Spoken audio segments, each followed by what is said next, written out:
পিতৃপক্ষ ও দেবীপক্ষ কি বিস্তারিত জানুন এবং সংশয় দূর করুন। একে চন্দ্র এবং দুয়ে পক্ষ, একথা আমরা সবাই জানি। চাঁদ একটি এবং এই চন্দ্রকলার হ্রাস ও বৃদ্ধির ফলে দুটি পক্ষ তৈরি হয়। এই পক্ষ দুটি হচ্ছে শুক্লপক্ষ এবং কৃষ্ণপক্ষ। আরো স্পষ্ট করে বলতে গেলে চাঁদ এক কলায় হ্রাস পায়, আবার এক কলায় বৃদ্ধি পায়। এখানে কলা হচ্ছে চাঁদের 16টি ভাগের এক ভাগ, অর্থাৎ 16 কলা মিলে তৈরি হয় এক একটি পক্ষ। চাঁদ যে পক্ষে হ্রাস পায় সেটি হলো কৃষ্ণপক্ষ।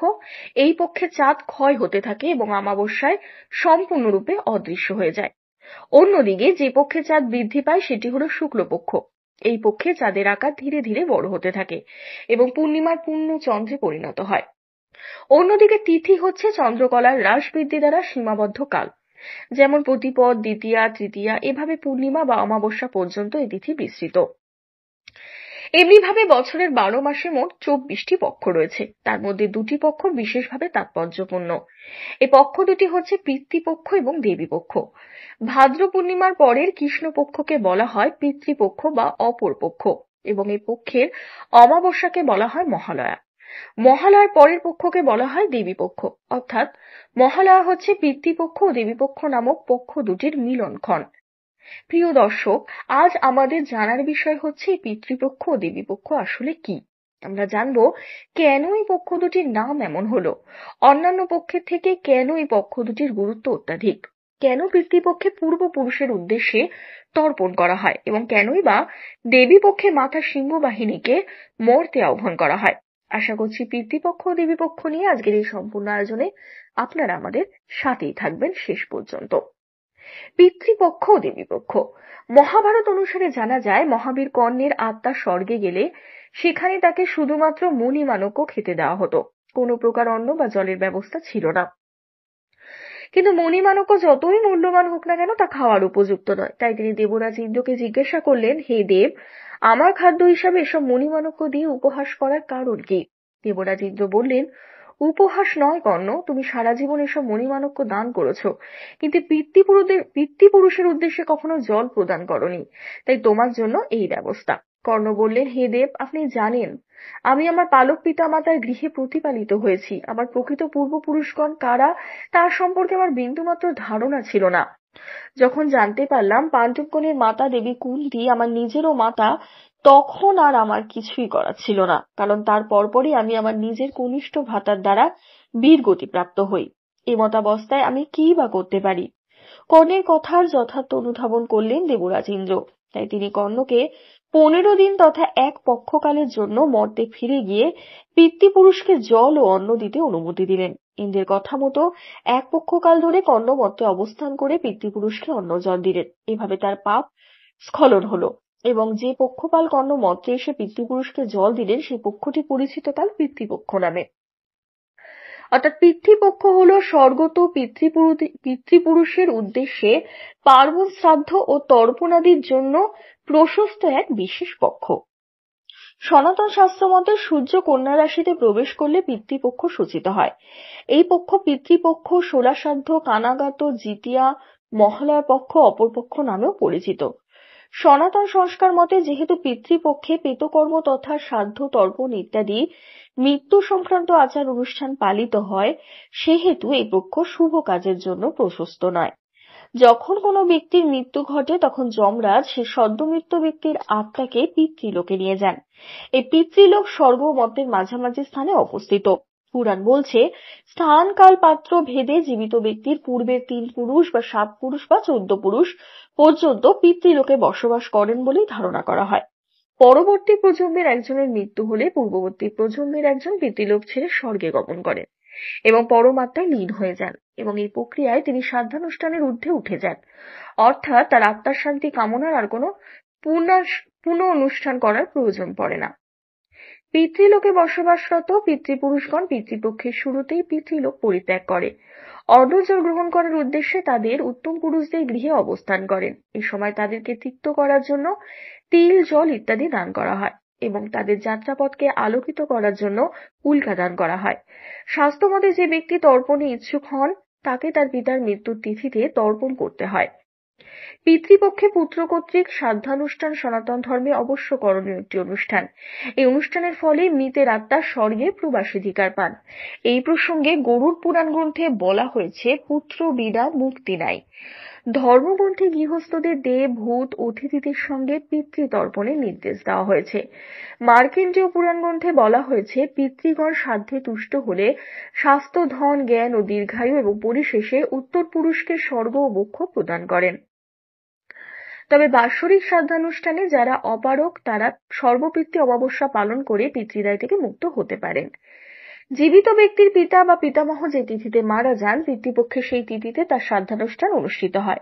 তবে এই নিয়মে কিছু ব্যতিক্রমও রয়েছে। যেমন, পূর্ববর্তী বছরে মৃত ব্যক্তির শ্রাদ্ধ হয় চৌঠা ভরণী বা ভরণী পঞ্চমী তিথিতে। সধবা নারীর মৃত্যু হলে তার শ্রাদ্ধ হয় নবমী বা অবিধবা নবমী তিথিতে। শিশু বা সন্ন্যাসীর শ্রাদ্ধ হয় চতুর্দশী তথা ঘট চতুর্দশী তিথিতে। অস্ত্রাঘাতে বা অপঘাতে মৃত ব্যক্তিদের শ্রাদ্ধ হয় এই তিথিতেই তথা ঘায়ের চতুর্দশী তিথিতে। মাতার কোলে পুরুষ সদস্য না থাকলে সর্বপিতৃ অমাবস্যায় দৌহিত্র মাতামহের শ্রাদ্ধ করতে পারে। কোনো কোনো বর্ণে কেবলমাত্র পূর্ববর্তী এক পুরুষই শ্রাদ্ধ করা হয়। পিতৃপক্ষের শেষে তথা সূর্য বৃশ্চিক রাশিতে প্রবেশ করলে পিতৃপুরুষগণ পুনরায় পিতৃলোকে ফিরে যান। এই শেষ দিনটি হচ্ছে অমাবস্যা, যেটি আমাদের কাছে মহালয়া নামে বহুল পরিচিত। পিতৃপক্ষ ও দেবীপক্ষ এই পক্ষ দুটি সরাসরি কোনো সম্পর্ক না থাকলেও অমাবস্যায় পিতৃপূজা সেরে পরের পক্ষে দেবী পূজায় পবিত্র হতে হয়। তাই দেবী পূজার পক্ষকে বলা হয় দেবীপক্ষ বা মাতৃপক্ষ। মহালয়া হচ্ছে পিতৃপক্ষের শেষ দিন এবং দেবীপক্ষের শুরুর পূর্ব দিন। পিতৃপক্ষে আত্মসংযম করে দেবীপক্ষে শক্তি সাধনায় প্রবেশ করতে হয়। দেবী শক্তির আদি শক্তি, তিনি সর্বভূতে বিরাজিত, তিনি মঙ্গলদায়িনী, করুণাময়ী। সাধক সাধনা করে দেবীর বল লাভের জন্য দেবীর মহান আলয়ে প্রবেশ করার সুযোগ পান বলেই এই দিনটিকে বলা হয় মহালয়া। পুরাণ মতে এই দিনেই দেবী দুর্গা মর্তলোকে আবির্ভূত হন। এই দিন অতি প্রত্যুষে চণ্ডীপাঠ করার রীতিও রয়েছে সনাতন সমাজে। মহালয়ার পর প্রতিপদ তিথি থেকে শুরু হয় এই দেবী আদ্যাশক্তির বন্দনা। বাঙালি সনাতন ধর্মাবলম্বীদের সবচেয়ে বড় ধর্মীয় উৎসবও এই দেবী আদ্যাশক্তির বন্দনা তথা শারদীয়া দুর্গাপুজো। যা দেবী সর্বভূতেষু মাতৃরূপেণ সংস্থিতা নমস্তস্যৈ নমস্তস্যৈ নমস্তস্যৈ নমো নমঃ। শ্রী শ্রী চণ্ডীটি শ্লোক উচ্চারণের মধ্য দিয়ে অনুষ্ঠিত হয় শুভ মহালয়া। শাস্ত্রমতে দেবী দুর্গার আহ্বানই হলো মহালয়া। এর মাধ্যমে মর্তলোকে আমন্ত্রণ জানানো হয় দেবী দুর্গাকে, সূচনা হয় দেবী পক্ষের। সনাতন ধর্মের বহুবিধ তত্ত্বের মধ্যে মহালয়া তত্ত্ব সুগভীর যোগতাত্ত্বিক দর্শন তত্ত্ব। দেবী শক্তিকে পূজা করার জন্য অর্থাৎ দেবী শক্তি আপন সাধনায় সঞ্চার করার জন্য সুগভীর তাৎপর্য ব্যঞ্জক তিথি হচ্ছে মহালয়া। সাধক যখন কুণ্ডলিনী শক্তিকে মূলাধারে জাগ্রত করে ক্রমে ক্রমে বৃহৎ কুটস্থে প্রবেশ করেন, তখন তা মহাশক্তিতে পরিণত হয়। এই শক্তির সাহায্যে সাধক তখন মহিষাসুর বধ করতে পারেন। মহি অর্থাৎ ভূমিকে যে কামনা করে সে হচ্ছে মহিষ। যে পৃথিবীকে উগ্রভাবে ভোগ করতে চায় সেই ব্যক্তি হচ্ছে মহিষ বা মহিষ বৃত্তি সম্পন্ন। উল্লেখ্য, মহিষক্রোধী জীব ভোগ করতে না পারলে সে ক্রুদ্ধ হবে স্বাভাবিকভাবে। সাধকের কাজ হবে তখন বিহস্ত কুটস্থ মহস্তের আলোহে বা মহালয়ে প্রবেশ করে জাগ্রতা দেবী শক্তির সাহায্যে সে ভোগ প্রবৃত্তি রূপ মহিষাসুরকে পরাজিত করা। মহিষাসুরের সঙ্গে লড়াই করার যোগ্যতা সাধকের তখনই অর্জিত হবে যখন সে মহালয়াতে প্রবেশ করবে। তাই মহালয়া অমাবস্যার পরদিন থেকেই দেবীপক্ষে শুরু হয়। দেবীপক্ষ মানে অসুরের বিরুদ্ধে দেবীর সংগ্রামের পক্ষ, সংগ্রামে দেবীর জয়ের পক্ষ। চণ্ডী পূজা, চণ্ডীপাঠ ইত্যাদি ধর্মানুষ্ঠানের মাধ্যমে মহালয়া উদযাপিত হয়।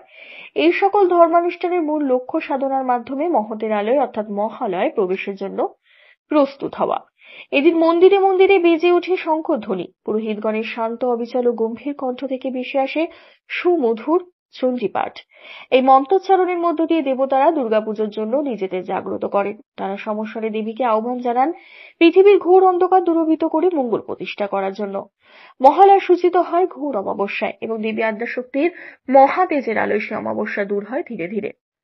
এছাড়াও এই পক্ষকে দেবী পক্ষ বা মাতৃপক্ষ বলার আরো একটি উল্লেখযোগ্য কারণ হচ্ছে মহালয়ার পরের প্রতিপদ থেকে শুরু করে নবমী পর্যন্ত দেবী আদ্যাশক্তি মহামায়া 9টি আলাদা আলাদা রূপে মর্তে পূজিত হন। ধারাবাহিকভাবে প্রতিপদে মাতা শৈলীপুত্রী, দ্বিতীয়ার মাতা ব্রহ্মচারিণী, তৃতীয়ার মাতা চন্দ্রঘণ্টা, চতুর্থীর মাতা কুষ্মান্ডা, পঞ্চমীতে দেবী স্কন্ধমাতা, ষষ্ঠীতে মাতা কাত্যায়নী, সপ্তমীতে মাতা কালরাত্রি, অষ্টমীতে মাতা মহাগৌরী এবং নবমীতে মাতা সিদ্ধিদাত্রী পূজিতা হন। এছাড়া এর পক্ষে শেষ তিথি তথা পূর্ণিমাতে পূজিতা হন আদ্যাশক্তির আর এক রূপ দেবী শ্রীলক্ষ্মী। দেবী পক্ষের এই পূর্ণিমাকে বলা হয় কোজাগরী পূর্ণিমা। এই তিথিতে ভক্তের হৃদয়ের অর্ঘ্য দ্বারা কোজাগরী লক্ষ্মী পূজা অনুষ্ঠিত হয়ে থাকে।